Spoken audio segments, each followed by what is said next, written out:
থাকুন।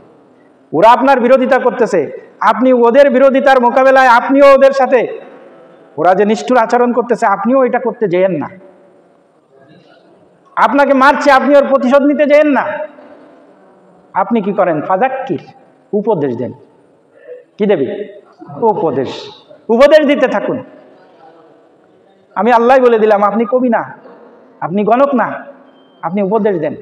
আজকে বাংলাদেশের যে দীর্ঘ 17টি বছর জামাত ইসলামের পরে যে নির্যাতন নিষ্পেষণ আসলো, আজকে সময় এসেছে তার প্রতিশোধ নেওয়ার। আসছে না? সেরকম একটা সময় এসে গেছে। আমরা এখন ইচ্ছা করলে প্রতিশোধ নিতে পারি, কিন্তু আল্লাহ তো আমাদেরকে নিষেধ করছে। আল্লাহ বলছে প্রতিশোধ নেওয়ার দরকার নাই, ফাযাক্কির, উপদেশ দাও, প্রতিশোধ নিও না। ওরা যে আমিরে জামাত মাওলানা মতিউর রহমান নিজামীকে হত্যা করেছে, আমি আল্লাহ তাআলা যেন আজকেও যেন সেই কোরআনের ভাষায় বলতেছে যে আমি আল্লাহ সাক্ষী দিচ্ছি ওরা নির্দোষ। বলেন সুবহানাল্লাহ।